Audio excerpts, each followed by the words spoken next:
Alright, so today I'm going to react to a video. This is what it's called, Horrors from the FBI Database, and this stuff is interesting to me, so yeah, hope you guys enjoy. Plainsview, Arkansas, 1995. A woman named Pamela Lamb is getting ready to go to work. Her husband David is staying home that day, and he tells her he's planning to get some stuff done around the house, namely, mowing the lawn. Later that day, as Pamela's returning home, she's greeted with an odd sight. A half-mowed lawn, and a still running mower sitting in the middle of it, without anybody present to operate the machine. She gets out of her car and shuts it off. Maybe her husband went to the backyard and he just forgot to turn off the mower. How is But it he's still not on? there. Doesn't it have like a She checks dead inside switch? the house. His keys and wallet are still on the table, but he's nowhere to be found. The more she looks, the more the realization sets in that her husband had simply vanished, as if he was plucked out of reality in the middle of a menial household chore. She then Bro for sure got kidnapped. I'm just saying it. Yeah, it's like, why is his face like crooked or something? Like, looks like his head is like a Jenga tower waiting to fall. call the police and a missing persons report would be filed, but it wouldn't matter, because David Lamb would never be seen again. People go missing all the time. In the USA, a staggering 1,600 new missing persons cases are reported every single day. Every But day? often, there's some sort of clue Damn. or indication as to what may have happened in a given case. Maybe it's a teenager who ran away from their parents, or a hitchhiker who got into the wrong car. But this case is different. Not only are there basically no clues left behind to help explain how and why David Lamb disappeared, but the details that are there only make this case harder to explain. A running lawnmower on a half-mowed lawn suggests that he left in a hurry, maybe even in a panic. But his keys and wallet being left behind would indicate that he wasn't planning to go far. Plainsview is a tiny town in the middle of rural Arkansas. If David had gone anywhere, it'd almost certainly be in a vehicle of some kind. Since there were no reported cars missing in this case, David likely got into someone else's vehicle. Considering that the lawnmower was running and how quick and easy it is to shut a lawnmower off, you could theorize that he was forcibly taken. Maybe But for he's what just playing reason? hide and seek. One never clue know. here that could support this theory is a list of injuries David reportedly had. One of them was a gunshot wound he had sustained earlier that year. Never Getting mind. shot generally means making somebody Spoke upset too enough soon. to shoot you. Is it possible whoever shot David was responsible for his disappearance? It would be a clean explanation, but there are some details here that don't quite line up. When Pamela came home, she said the lawnmower was still running. This single detail is what makes this case so interesting. It's almost as if this guy was raptured or something. But how was it possible that the lawnmower was running without anybody there to push it? In Hold up. 1982, This guy's saying, great video by the way. This guy's saying that this guy got raptured. Yeah, hell no. I'm not believing that. raptured or something. But how was it possible that the lawnmower was running without anybody there to push it? That's what In I'm saying, man. 1982, after Like, a there's no rising shot. rate of injuries, the American government would mandate that all new lawnmowers sold in the USA would have to have something called a dead man switch installed onto it. Oh, then it was If you've probably ever mowed a before lawn that. before, you definitely know what this is. For the machine to actually run, you have to be holding down a spring-loaded handle. If you let it go for even a second, the lawnmower shuts off. How is it possible that David's mower was running without him being there to hold it? Maybe it just so happened to be a very old mower that didn't have this dead man switch installed, but how likely is it for a 30-year-old man to be using a 14-year-old lawnmower? It's hard to speculate with how limited the details are here, but you could possibly surmise some potential conflict between David and his spouse. One documented detail is that David had a tattoo that read Connie, a different name than his wife Pamela. Yeah, I guarantee Again, his wife there's nothing definitely concrete didn't to like suggest that. that there was any real long-term conflict between this couple. This tattoo could have just been for an ex-girlfriend that he knew long before he met his wife. But I will say that it's a little strange Pamela has been so under the radar about her own husband's disappearance. I couldn't find a single instance of this case even being in the newspaper. If my spouse vanished one day, I'd be shouting from the rooftops to keep the case in the public eye. But this mystery hasn't received any of that sort of advocacy. Valid. In my mind, there are three possible explanations here.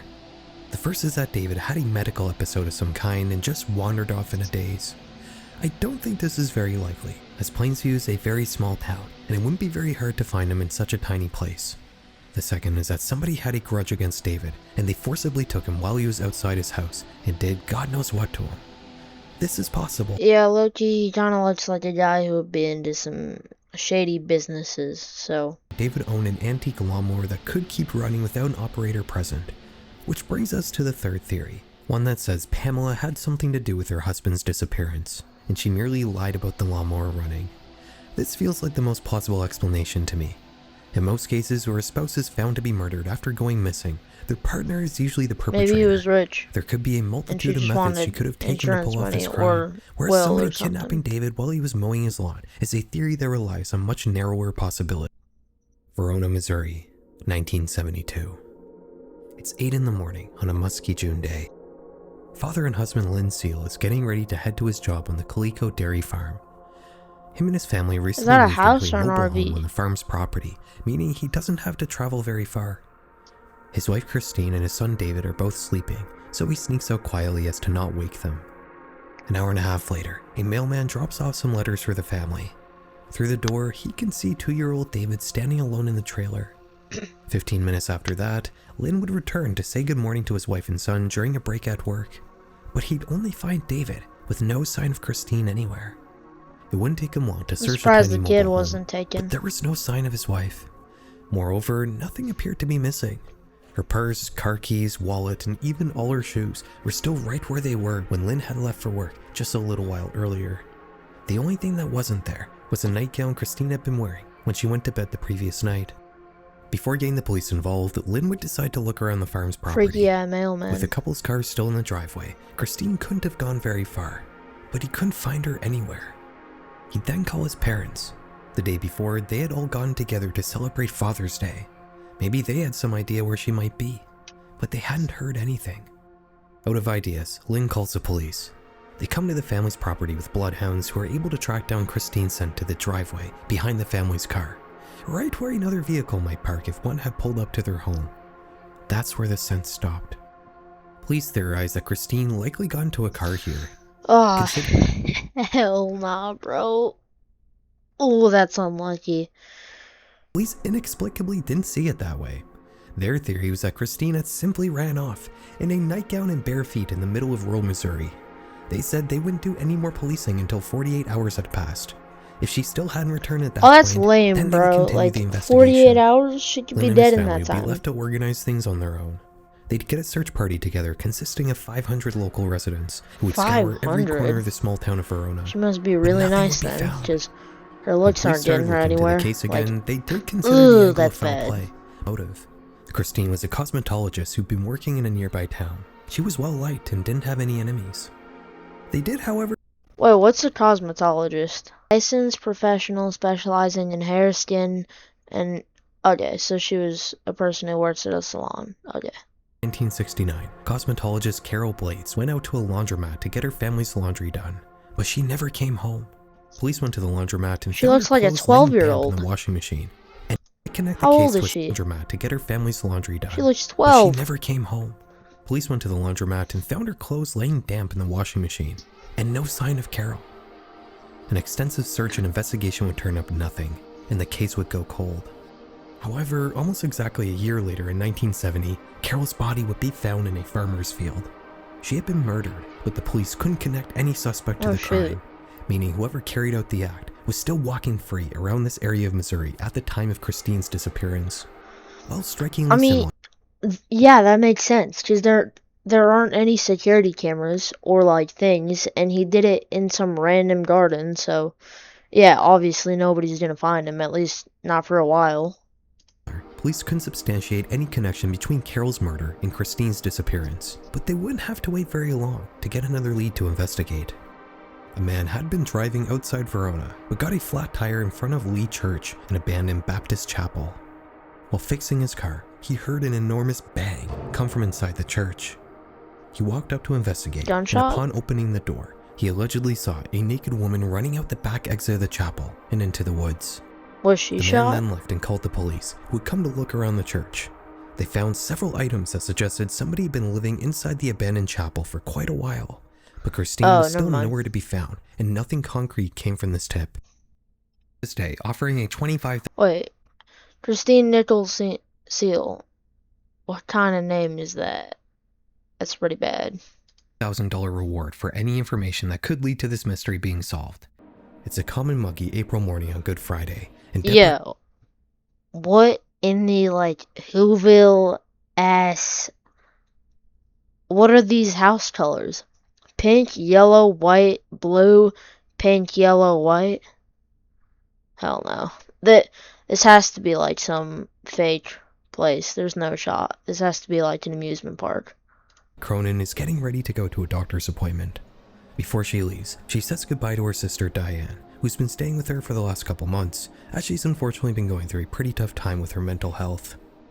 Around a decade earlier, she was diagnosed as a manic depressive, now known as bipolar disorder, which would be followed by a nasty divorce. If that wasn't bad enough, Child Protective Services would then start a case against Diane, alleging that she had been mistreating her 3 children. The state accused her of Munchausen by proxy, stating that she had been seeking excessive and unnecessary medical treatment for her children. She would be Wait, so she's a crackhead and she drugs her kids? acquitted of the charges, but just the case alone was enough for her ex-husband Frederick to win full custody of their children when the divorce was finalized in 1991. Good. All of these unfortunate events lining up in a row. Yo, wait. Comparison time. You guys see what I see though, right? Like, that's not just me. Left. Right. Same image. Massive blow to Diane, as it would to anyone. She began to spiral, turning to substances to deal with the stress of it all. That in turn would cause her mental health to worsen even further, which would lead to her being involuntarily committed to several mental health facilities 32 times over the following 7 years. 32 times? That she should be staying in these facilities How longer addicted term, was so she could receive deeper professional care. But it was Florida in the 90s, and that likely wasn't in the cards. While Diane did have her own place, she opted instead to stay with her sister, who would be able to help take care of her during her rougher episodes. Deborah was more than willing to help, but she was disappointed to learn that Diane hadn't been taking her medication, which was causing her mental health to deteriorate even further. That fateful April morning, Deborah told her sister she was just leaving for a bit and she'd be back soon. But when she returned just a couple hours later, Diane was gone. This was alarming. Diane didn't drive, and she had been previously That is a terrible picture. She looks like the zombies from The Last of Us. For her sister to return, but when tomorrow arrived without any sign of her, she finally opted to call the police. An investigation would immediately lead her to drive, and she had... Wait, comparison time again? I'm not wrong, right? This is a better image, but I'm not wrong. And you know I'm not wrong. Whether you think you agree with me, or you think you don't, I'm not wrong. Oh, yeah, just hitchhike to get around, yeah, for sure. When tomorrow arrived without any sign of her, that's real smart. She finally opted to call the police. An investigation would immediately begin. The police would find a witness who reportedly saw Diane walking along a highway on the outskirts of Hudson the afternoon she vanished. They'd also managed to track down a bartender who reported that he had been serving Diane alcohol that day, but had to cut her off as she began walking around in circles. This was the last time she'd ever be seen, but not the last time she'd ever be heard. 3 days later, Diane's mother would return home to find a voicemail waiting for her on the answering. What are these pictures? They are so terrible. Another comparison. This is her. This is her right here. Actually, this is a better picture. That's her. Machine. Nothing could prepare her for what she'd hear on the other end. After hitting play on the tape, a sound of scuffling can be heard. Also, why was she posed like that? Did she just, like, hit a 3 or something? Like, what is she doing? Prepare her for what she'd hear on the other end. After hitting play on the tape, a sound of scuffling can be heard, followed by a woman's voice, one that belongs to her daughter.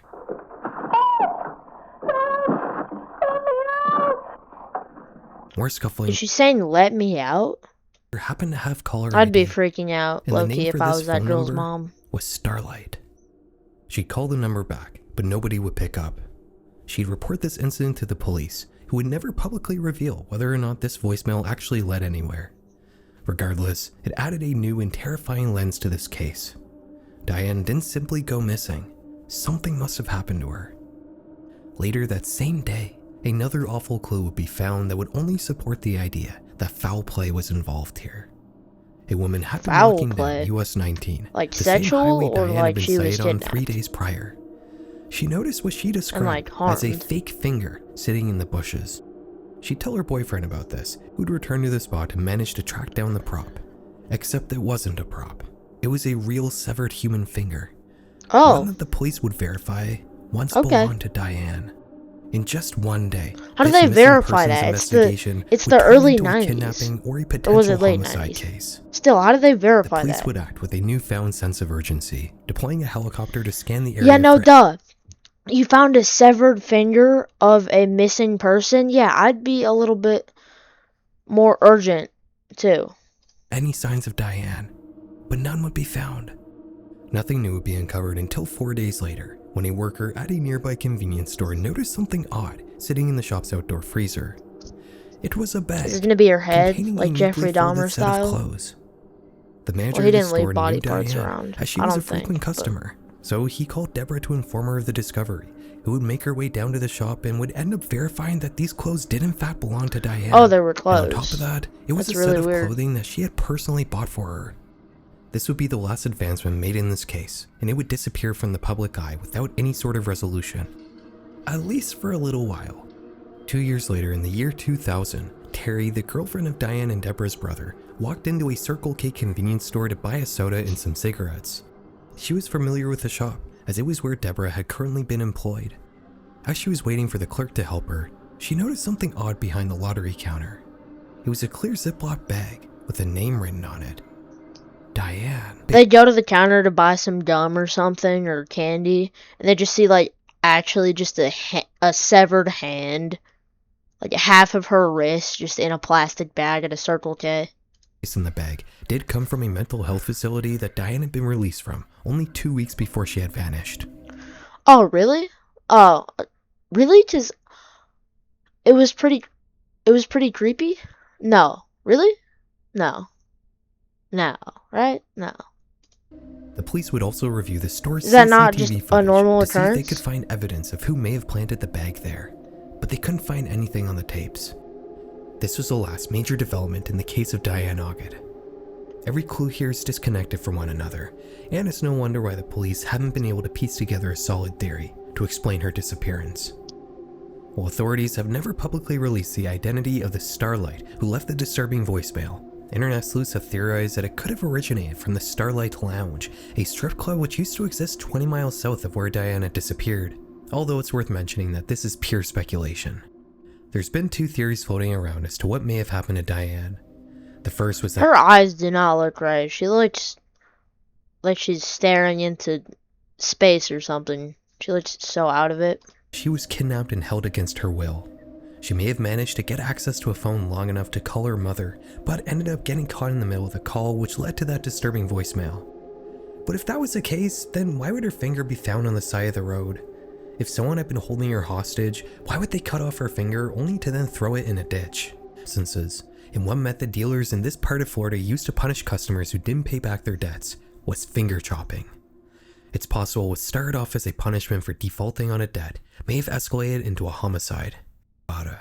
1999. Oh yeah, there's gonna be some bad stuff if 37-year-old it's Robert Turner was Vegas. taking a trip to Especially Death Valley to meet up with some friends. Before the 2000s. Before heading out though, he visits his brother to drop off some tools, telling him he'll be back later on to pick them up for a job he had landed in San Francisco. He would never return to pick up those tools, and he would never be seen again. One notable detail here is that Robert didn't own a car, meaning he was either hitching a ride with a friend or His was face simply is so hitchhiking, long. reported him missing until he had already been gone for 9 months, making it pretty hard for the police to figure out what may have happened. No leads or further information have ever come about. Colfax, California, 1993. Oh, so that's just a Landlord is cold stopping case. in They to just check his gave up on elderly that guy? tenant, 81-year-old Elmer Booth. He hasn't paid his rent for the last couple months, and he's not picking up the phone either. He knocks on the door, but nobody comes to open it. He decides to just go in anyways, and when he does, there's no sign of Elmer anywhere. He calls the police and a missing persons case is filed, but the police were unable to figure out any idea as to where Elmer may have gone, which led to his case very quickly going cold. Not much was known about Elmer, who had no living family at the time. He had been known My to God, he looks like a skinwalker. He genuinely looks like a character from Undertale. That picture is genuinely daily atrocious. walks around the small mining town of Colfax. It's possible that he might have vanished on one of these outings. His case remains unresolved to this day. Cookeville, Tennessee, 2004. Sucks for that guy. 22-year-old basketball star John Thrasher drops out of college, much to his parents' dismay. He's recently fallen in with a bad crowd, picking up a drug habit along the way. Oh The shit. accounts of what happened vary. Some agencies say that John was picked up by an unknown person from his parents' house on August 15th. Some say that he was last seen at the Putnam County Fair on August 14th. Others say he left home carrying a backpack on the 13th. In any event, John would completely vanish in the middle of August, and his parents would formally report him missing on the 16th. Investigators wouldn't find any concrete evidence to explain where he may have gone, and as the years God damn, those sideburns are... Holy. Oh my God. rolled by, the search would slowly shift from Looks looking like for a a live pastor. person to looking for a body, with the police searching nearby sinkholes and lakes. Nothing would be found though, and the case would go cold for the next 6 years. However, in 2010, a jailhouse tip would come through that would spark new life in the investigation. A female inmate said that she knew what happened to John, stating that he had gone into a fight at a party and was killed in the confrontation, with the perpetrators dumping his body into a nearby sinkhole. This tip would not only fail to pan out, but it would lead to a second tragedy occurring. The police would head to the sinkhole to start preparations for rescue crews to descend into it. However, while standing around the massive hole, the ground would give way, causing Deputy Chad Pritchard to slip and fall into the 160-foot crater. He would instantly die on impact. That's Rescue some crews like would make Final their way to the bottom to Destination recover Chad's body ass death. and to search That for sucks any for evidence that of guy. John. There was none, and the police would ultimately discredit the tip they had received. This was the last development in the case of John Thrasher, which remains open and unresolved to this day. Endicott, New York, 2016. This one might have the least information out of any Dude, case these I've talked about pictures today. are genuinely atrocious. This guy couldn't find any better pictures. Like, it's a great video, but these pictures are like so bad. He couldn't find any other picture ever of these people. Like, really? 73-year-old Peter Romano, who had previously lived in Pennsylvania, ended up vanishing one day in May 2016. The FBI would release a VICAP alert with his photo, but other than that, there's basically no information about this guy and how he went missing. Even the picture here is just a file photo from the DMV, one that doesn't even have a date attached to it. All we can surmise is that one day, this man simply vanished without a trace, just like everybody we've talked about today. It's scary to think that there are so many people in this world who just inexplicably disappear, as if they glitched out of our reality, and no matter how hard people look, no trace of them can be found. Oh, WVid. I mean, the pictures were so bad. But, WVid. Thanks for watching.